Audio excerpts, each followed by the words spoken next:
Hello everyone, this is Shreyas from fools gen and 4D education up.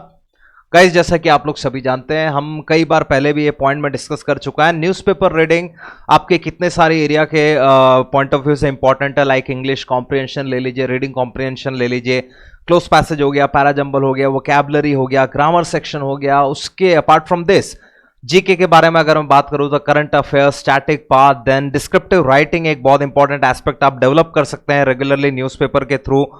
And the last but not the least, बहुत सारे entrance exams में जैसे जो MBA के entrances होते हैं, क्लैट लॉ एंट्रेंसेस होते हैं, वहां पे हर जगह आपको कई जगह group discussion and personal interview भी फेस करना होता है।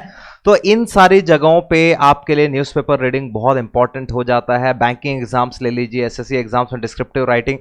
तो कुल मिला के बोला जाए तो न्यूज़पेपर रीडिंग से आप ये चारों सेक्शन अपने रेगुलरली इंप्रूव कर सकते हैं। ठीक है, तो आज के इस वीडियो में लास्ट तक जरूर देखें इस वीडियो को। इस वीडियो में हम डिस्कस करेंगे आज के जो मेजर न्यूज थे एज वेल एज दो इंपॉर्टेंट आर्टिकल्स को will be discussing. First one is India and European union. European union, China, India, ये तीनों के बीच किस तरह से रिलेशन चल रहे हैं, पहले इनके रिलेशन क्या थे, किस तरह का डिप्लोमेटिक चेंजेस आए हैं, डिप्लोमेटिक चेंजेस आ सकते हैं फ्यूचर में ड्यू टू दिस पैंडेमिक, इसको हम डिस्कस करेंगे in one of the articles. Second article जो है, सेकेंड आर्टिकल हमको इस बारे में जानकारी देगा कि जो पब्लिक हेल्थ केयर का जो हमारा सिस्टम है, स्मार्ट सिटी मिशन का जो कॉन्सेप्ट था, किस तरह से स्मार्ट सिटी मिशन में हम जो कुछ जैसा रिजल्ट चाह रहे थे उस तरह का रिजल्ट नहीं मिला, और अल्टीमेटली इस पैंडेमिक ने किस तरह से हमारी बहुत तरीके से पोल खोल के रख दी। तो मैं आप सभी से बोलूंगा इस वीडियो को, इस सेशन को लास्ट तक जरूर देखें। आपके जितने भी फ्रेंड्स किसी भी तरह के एंट्रेंस की प्रिपरेशन कर रहे हो, चाहे वो एसएससी एग्जाम्स हो, बैंकिंग हो, क्लैट लॉ एंट्रेंस एग्जाम्स हो, होटल मैनेजमेंट एंट्रेंस एग्जाम्स हो, इसके अलावा आरबीआई, इंश्योरेंस, रेलवेज, जिस एग्जाम की भी प्रिपरेशन कर रहे हो उन सभी के साथ इस वीडियो को जरूर आप शेयर करिएगा। ठीक है, तो देखते हैं आज के मुख्य समाचार कैसे हैं। द पॉइंट नंबर 1 हेडलाइंस था Xi's mobilisation order months of planning ahead of border moves. Border में, गलवान वैली में, पैंगोंग सो में जो कुछ भी बॉर्डर मूवमेंट हमको देखने को मिला, जो टसल क्रिएट हुआ, भारत के 20 जवानों ने अपनी जान खो दिया, ये सारी चीजें बोली जा रही कि काफी ही प्लान तरीके से, कोऑर्डिनेशन बहुत ही बेहतरीन तरीके से इसको इंप्लीमेंट किया गया है। नेक्स्ट न्यूज है UP sets up judicial panel to probe killing of Dubey aides. आप लोगों को जैसा पता होगा, Vikas Dubey, a famous gangster जो अभी रिसेंटली एक एनकाउंटर में मारा गया था। Pilots rebellion with 30 MLAs put Gehlot government on the edge. Rajasthan में पॉलिटिकल क्राइसिस, कांग्रेस कोशिश कर रही है उनके एमएलए ना बिक जाए। कई बार ये लॉकडाउन लगाते हैं या फिर अपने एमएलए को रिजॉर्ट में रुकवाते ताकि इनके एमएलए बिक ना जाए। एनीवेज, जैसा न्यूज में दिया हुआ है वो मैं बता रहा हूं आपको, इसमें मेरा कोई भी ओपिनियन नहीं है। आगे बढ़ते हैं। इसके अलावा आज के मेजर न्यूज, कोविड-19 bed occupancy low in the capital. अच्छा, रिसेंटली आप लोगों ने देखा होगा कैपिटल में लगातार केसेस कम हो रहे हैं, और इसी चीज को लेकर रिसेंटली आर ऑनरेबल पीएम ने भी कहा, दूसरे स्टेट्स को भी ये हिदायत दी कि Delhi model of containment, Delhi जिस तरह से कंटेन कर रहा है वो कोरोना वायरस केसेस को, आप लोग भी उस तरह से उसको फॉलो करें। ठीक है, next news, market establishments in UP to remain shut on weekend. Saturday Sunday weekends पे यूपी पे लॉकडाउन इंप्लीमेंट किया गया है। नेक्स्ट न्यूज आते हैं, अब सीधा सीधा आर्टिकल पे आते हैं। The sum and substance of the EU's China dilemma. The sum and substance, it's an idiom. Sum and substance का मतलब होता है अ समरी और अ जेस्ट। ठीक है, तो ईयूज चाइना डिलेमा, यूरोपियन यूनियन किस तरह से चाइना के साथ अपना पार्टनरशिप निभाता था, पहले भी निभाता आ रहा है। पूरी दुनिया आज की डेट में चाइना की तरफ आंख उठाकर देख रही है, चाइना से काफी नाराज चल रही है। स्टिल यूरोपियन यूनियन के लिए क्या कुछ प्रोस्पेक्ट्स हो सकते हैं, क्या यूरोपियन यूनियन वाकई में चाइना से बदला लेगा या उनके लिए इकोनॉमी ज्यादा इंपॉर्टेंट है, क्या है उसको हम यहां पर डिस्कस करेंगे। उसके अलावा second, hardly smart about urban health care. इस आर्टिकल में हम डिस्कस करेंगे किस तरह से स्मार्ट सिटी मिशन का जो कॉन्सेप्ट है, जैसा जो अंदाजा लगाया जा रहा था कि ये इतना सक्सेस होगा, इतने पैसे लगाए गए, बट उतना सक्सेसफुल नहीं रहा। लेकिन हेल्थ केयर के मामले में अगर बात करें तो हेल्थ केयर के एस्पेक्ट से भी ये अर्बन सेंटर्स काफी बड़े फेलियर रहे। काफी बड़े फेलियर कहां पे रहे, जो हमारे 4 बड़े सिटीज है, मेजर सिटीज है, मेट्रोपॉलिटन सिटीज है, यहां पर एक बहुत बड़ा फेलियर रहा। साथ ही साथ ये जो ऑथर है, ये केरला का जो मॉडल है, केरला's मॉडल ऑफ डिसेंट्रलाइजेशन और health care, public infrastructure, health care में जितनी वो सरकारें खर्चा करती है उसको बाकी जगहों से ये कंपेयर करके बता रहे थे। ये आर्टिकल बहुत इंपॉर्टेंट है और इनफैक्ट आपको कहीं पर भी अगर इससे रिलेटेड डिस्क्रिप्टिव राइटिंग आता है तो इस तरह के आर्टिकल्स में दिए गए केसलेट्स को आप डायरेक्टली वहां पे पुट कर सकते हैं। ठीक है, तो स्टार्ट करते हैं आज का पहला article. Article number 1, the sum and substance of European union's China dilemma. So the name of the article का कैप्शन है the sum and substance of the European union's China dilemma. यह आर्टिकल लिखा है मिस्टर विजय गोखले ने। Is one of the India's foreign secretaries. ये एक समय पे इंडिया के ambassador to Germany and China रह चुके हैं। तो इस आर्टिकल में विजय गोखले जी सबसे मेजर पॉइंट जहां पर लाइट डाल रहे हैं, जो फोकस करना चाह रहे हैं, ये बताना चाह रहे हैं कि यूरोपियन यूनियन और चाइना, यूरोपियन यूनियन कई समय से चाइना को एशिया में अपना सबसे बड़ा पार्टनर के रूप में देखता है, राइट। जहां यूरोपियन यूनियन चाइना को world trade organisation WTO membership के लिए हेल्प किया, वैसे ही यूरोपियन यूनियन के इकोनॉमिक हेल्थ को इंप्रूव करने के लिए चाइना ने बहुत लेवल तक यूरोपियन यूनियन की मदद करी है, राइट। बहुत सारे पॉलिटिकल एनालिस्ट ये भी कहते हैं कि हमें बहुत सारे न्यूज़ मिल रहे हैं कि हालांकि यूरोपियन कंट्रीज में USA काफ़ी अच्छा खासा नाराज हैं चाइना से, लेकिन अगर उनके पास में उनके इकोनॉमिक कंडीशन और इकोनॉमिक हेल्प को अगर देखा जाए, जिस तरह से चाइना को उनको जो मदद मिली है, तो इसके चांसेस बहुत कम होते हैं कि post corona virus, post pandemic के बाद अगर ये लोग वाकई में एक दूसरे से नाराज होंगे कि नहीं होंगे, राइट। पॉलिटिकल एनालिस्ट का मानना है कि वो नाराजगी नहीं रहेगी, क्योंकि वो काफ़ी हद तक चाइना पे डिपेंडेंट होते हैं, राइट। और कहीं ना कहीं ये भी बताया जा रहा है कि चाइना का जो एग्रेसिवनेस हमको देखने मिल रहा है, साउथ चाइना सी में ले लीजिए, इंडिया के साथ LAC में ले लीजिए, हांगकांग में जो चीज़ें चाइना कर रहा है, ये सभी चीज़ें यूरोपियन कंट्रीज को परेशान कर रही हैं। और इनफैक्ट वहाँ के फेमस पॉलिटिशियन ने यह भी कहा था कि चाइना के साथ जो हमारे रिलेशन है वो काफ़ी ज़्यादा स्ट्रेटेजिक है, एज वेल एज सबसे ज़्यादा चैलेंजिंग भी हो सकता है। तो एक तरफ जहां पर यूरोपियन यूनियन चाइना को लेकर के डायलेमा में है कि एक तो हमको अपने इकोनॉमी को प्रॉस्पर करने के लिए, प्रॉस्पेरिटी के लिए कहीं ना कहीं इस एशियन पार्टनर के साथ अच्छे संबंध बना के रखने पड़ेंगे। दूसरी जगह वो ये भी देख रहे हैं कि किस तरह से पूरी ग्लोबल कम्युनिटी चाइना से नाराज है। तो यहां पर ये ऑथर देखना चाहते हैं कि ये एक ऐसा एक क्राइसिस डेवलप हुआ है जिसको भारत को अच्छे तरीके से टैप करना चाहिए, और अगर भारत इस कंडीशन को टैप करता है तो ये इंडिया के इकोनॉमी के लिए भी काफी ज्यादा फायदेमंद होगा। चलिए स्टार्ट करते हैं। तो पहले आर्टिकल में मिस्टर गोखले जी लिखते हैं, वर्ल्ड बैंक का एक फेमस ऑर्गेनाइजेशन है, that is global office of the international comparison programme, जिनका मानना है कि यूरोपियन यूनियन और चाइना के बीच का जो ट्रेड है वो लगभग 35% of the global GDP cover करता है in terms of PPP, right. साथ ही साथ एक एग्जांपल और इन्होंने प्रेजेंट किया जहां पर ये कहते हैं कि चाइना यूरोपियन प्रॉस्पेरिटी के लिए एक बहुत इंपॉर्टेंट रोल प्ले करता है, क्योंकि 1995 से 2012 तक जर्मनी, जिसे इकोनॉमी का पावर हाउस माना जाता है, it enhance it's industrial value by 37%। Germany जैसे कंट्री ने चाइना पे डिपेंडेंट होकर के अपनी इंडस्ट्रियल वैल्यू को 37% तक इंक्रीज करी है। आगे ये कहते हैं कि एक फेमस पॉलिटिशियन नहीं बोलूंगा मैं, एक ऑफिशियल बोलूंगा, mister Borrell Fontelles, he is the European Union's high representative for foreign affairs and security policy, ये कहते हैं कि China is without doubt one of the key global players. तो यहां पे आप देख पा रहे हैं कि किस तरह से यूरोपियन यूनियन के जो पॉलिटिशियंस हैं, वहां के जो हाई ऑफिशियल्स हैं, वो कहीं ना कहीं चाइना को साथ देने की बात कर रहे हैं। चाइना के साथ नाराजगी तो है, लेकिन उसे ओपनली नहीं कह रहे। अच्छा, इनके एक बहुत बेहतरीन लाइन इन्होंने कहा है कि there is unlikely to be any change in the Europe China relationship after the novel corona virus pandemic. China, जिसको वुहान को ओरिजिन माना जाता है कोरोना वायरस पैंडेमिक का, पूरी दुनिया इनसे नाराज है, लेकिन ये ऑफिशियल का कहना यह है कि बहुत ही कम चांसेस हैं कि ये पैंडेमिक जो है दोनों के इकोनॉमिक रिलेशनशिप को अफेक्ट करेगा।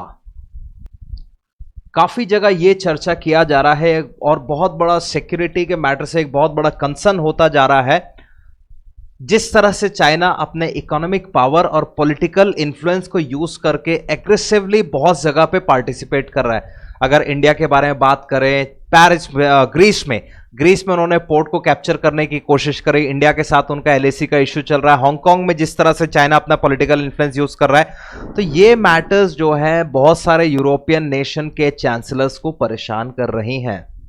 तो फाइनली इस आर्टिकल को कंक्लूड करते हुए मिस्टर विजय गोखले जी कहते हैं कि एक ऐसा टाइम जब US is planning to decouple China, जहां पे हो सकता है यूएस के साथ यूरोपियन यूनियन दे या ना दे, बट ये जो अपॉर्चुनिटी है, ये जो समय है, ये India and European union relations को सुधारने का एक बहुत अच्छा टाइम है if we don't waste this crisis.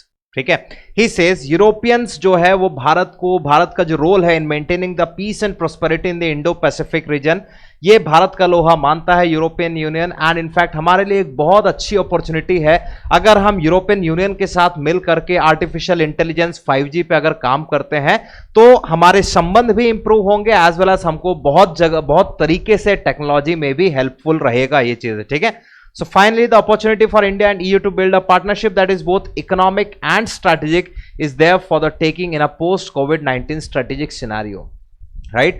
post COVID-19 के लिए स्ट्रेटेजिकली, डिप्लोमेटिकली या टेक्नोलॉजिकली इन सभी चीजों से यूरोपियन यूनियन के साथ संबंध बनाना भारत के लिए बहुत ज्यादा फायदेमंद हो सकता है इन पोस्ट COVID-19। ठीक है, आगे बढ़ते हैं, नेक्स्ट टॉपिक देखते हैं। Hardly smart about urban healthcare. Despite the renewed policy focus on cities, the pandemic has exposed the weaknesses in handling a public emergency. An article written by Mr. Matthew Idikula, एक famous lawyer और एक research analyst है। तो Mr. Idikula कहते हैं कि the novel coronavirus pandemic, इस तरह के एक emergency के लिए क्या हम पहले से prepared हैं और इसके आफ्टरमाथ के लिए हम प्रिपेयर्ड हैं क्या? तो ये पूरा का पूरा जो आर्टिकल है ये हमको समझाएगा कि आज की डेट में पब्लिक हेल्थ इंफ्रास्ट्रक्चर के कैटेगरी में हम कितना ज्यादा लैग कर रहे हैं, एज वेल एज जितने लोगों ने अर्बन सिटीज में जितनी इसकी मार पड़ी है, जितने लोगों ने अपनी नौकरियां लूज करी है, इन चीजों से हम कैसे उभर करके आ सकते हैं, राइट? पहले पैराग्राफ में मिस्टर इडिकुला लिखते हैं कि Indian cities are not only facing a public health crisis but also a large and emergency of economic issues and livelihoods. ठीक है, कोविड-19 केसेस के बारे में अगर बात करें तो मैक्सिमम केसेस जहां से आ रही है वो हमारे 4 मेजर मेट्रोपॉलिटन सिटीज है, दिल्ली, मुंबई, बैंगलोर एंड कलकत्ता, राइट? तो इन चारों शहरों में एक तो पैंडेमिक को लेकर के पब्लिक हेल्थ इंफ्रास्ट्रक्चर की पूरी पोल खुल चुकी है। Second thing, a large number of people are losing their employment. ठीक है, तो यहां पे अब कोट करते हैं मिस्टर इडिकुला कि are Indian cities equipped to deal with the pandemic and its aftermath.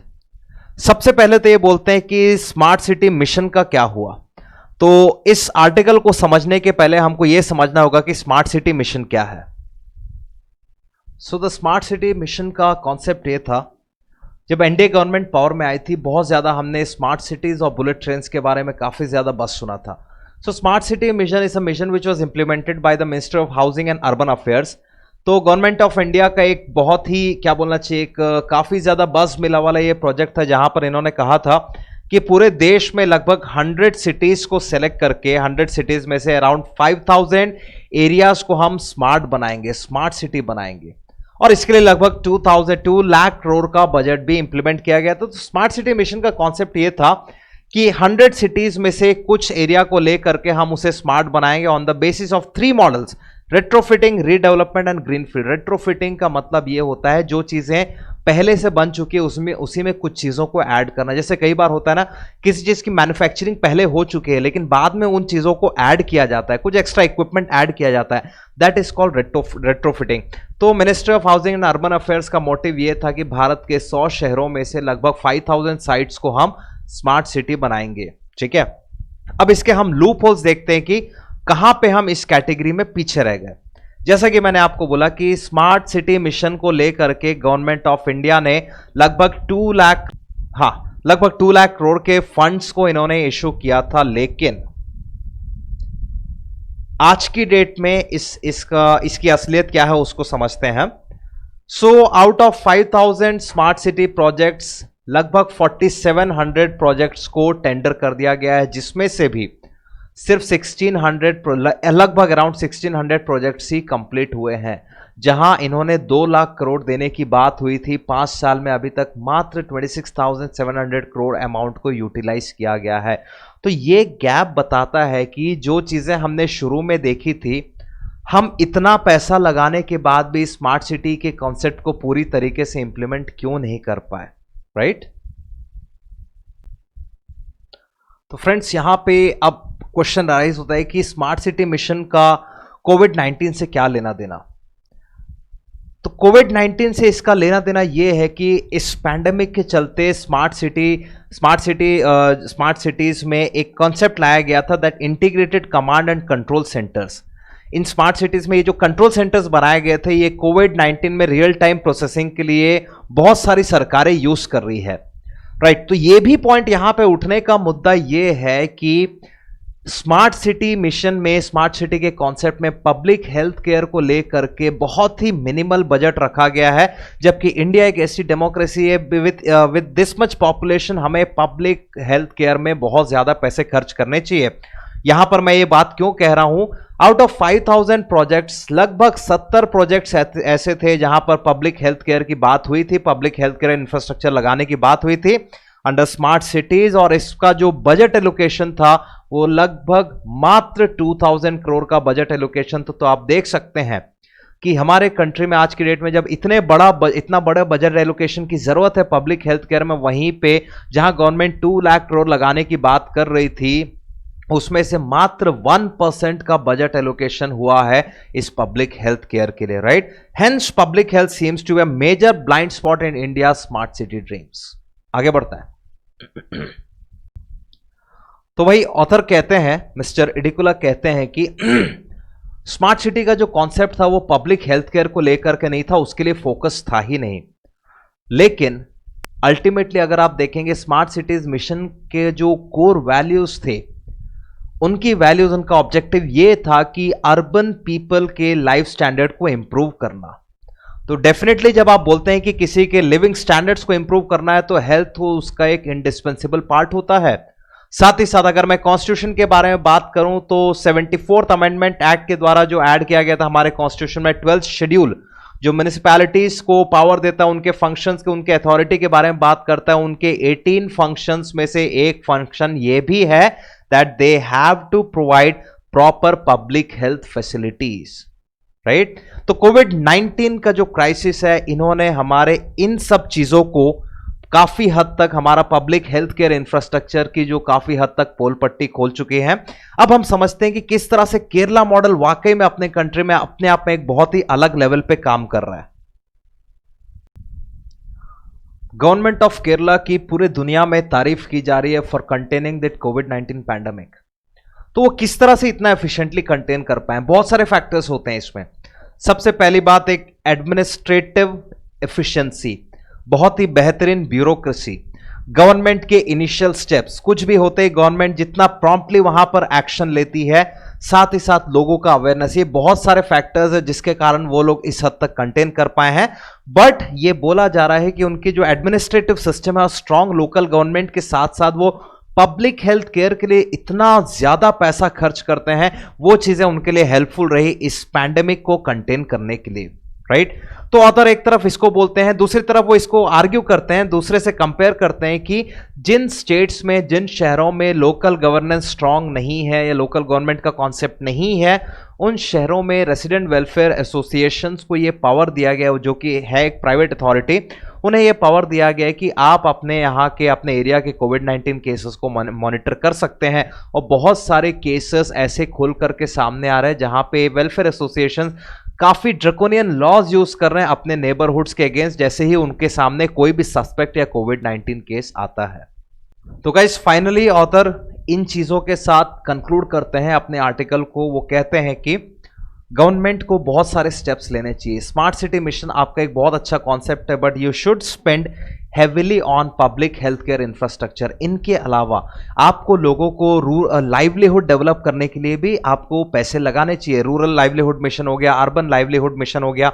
वो कुछ स्टेट्स के एग्जाम्पल देते हैं, जैसे नाउ इज द टाइम कि आपको पूरे कंट्री में urban employment guarantee scheme, urban employment guarantee programme चलाना चाहिए। जैसे 2010 से केरला गवर्नमेंट चला रहा है, साथ ही साथ दूसरे स्टेट्स लाइक उड़ीसा हो गया, झारखंड हो गया, हिमाचल प्रदेश हो गया, जहां पे बहुत सारे स्टेट से लोग वापस जा रहे हैं माइग्रेंट लेबर्स। तो इस तरह के सिमिलर इनिशिएटिव्स को ये स्टेट्स भी रन कर रहे हैं, राइट। तो इनका फाइनली कहना है कि गवर्नमेंट को इस डायरेक्शन में भी अब सोचने की जरूरत है, राइट। ऑल राइट गाइस, तो आज के सेशन को हम यहीं रोकते हैं। वीडियो आपको कैसा लगा जरूर बताइएगा, और इसके रिगार्डिंग आपके कोई भी डाउट्स होते हैं तो हमारे कमेंट सेक्शन में जरूर मेंशन करिएगा। So that's all for today session. Thank you, bye bye.